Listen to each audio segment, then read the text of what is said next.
Quick video going over some electromagnetic effects and a bit of a mystery that I'm trying to figure out right now. If you followed my channel in the past, you've seen me experiment with PMH. It's an electromagnetic configuration that will hold the residual magnetism. It will lock it to the keeper even after removing the power source. So what we have here is soft iron. This is an electromagnet. And your conventional electromagnet, as long as it's energized with energy, it becomes electromagnet. With this configuration, one spike of energy and this stays an electromagnet. You can see here that this is locked. Now this will stay this way until I remove the keeper. As soon as I remove this keeper, and it takes a bit of force, this magnetism is gone. There is no more magnetic effect here, and I would have to energize this again to get that back. So now that basic effect, it's reported on the internet that this was used by NASA to create some boots, and I'll go ahead and put a link to that in this video description. Go check that out. But the story in these boots is that this guy could walk, upside downs by just energizing, locking to the metal surface and hanging up there, and then of course at any time if you energize this with a reverse polarity, you get to break free, and that enabled him to walk. At least that's what's reported. So very interesting. Check out the link on that. So while this effect is incredibly interesting in and of itself, what I want to show here is something a little more rare. A long time ago I saw a YouTube video where a guy had two coils, and he was experimenting with materials like just different transformer core materials, and I'll try to see if I can find a link to his video and put that on this video as well. But one of the things he showed is that with a material such as this, now I found this transformer core, it has no residual magnetism, so it's a great electromagnet as long as it's energized. The minute you remove the power, it breaks free. There's no residual magnetism at all with this particular core.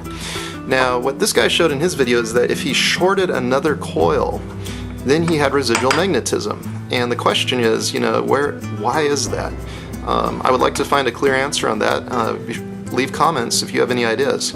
Let me just show you the effect here. So, again, we have good magnetic latching until power is removed, just as you would expect. Now let me just explain the makeup of this coil. I've got one layer of 18 gauge wire top to bottom on the inside, and then I filled the coil with 30 gauge wire.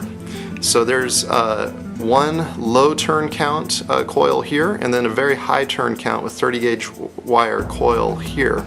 Now if I short this external coil like this, so it's completely shorted to itself, and energize it the same as before, we'll now get the magnetic latching effect.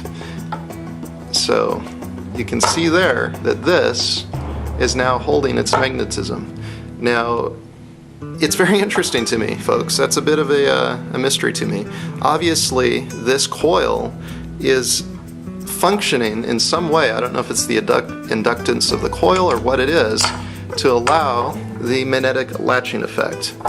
And I really would like to explore and see if the temperature of this coil makes a difference. I already put this in the freezer, and it seemed to me that after lowering the temperature it did hold longer, but I'll have to do more testing to verify that. But it doesn't hold permanently like the soft iron does, but it holds for quite a while. So you can see the length of time that it holds there, and if you compare that to, without that shorted coil, you get just nothing. So just instant release. So very fascinating. Leave comments if you have any ideas as to why this is, or any principles that I could work off of to control this. I have a hunch based on my experimenting so far that the more winds I have on this second coil, the longer hold time I can get. But I would really like to have a better understanding of this. Like I said, feel free to leave comments. Make sure you check out the article on the NASA Radius boots. And hey, let's all keep experimenting, sharing what we find, and I'll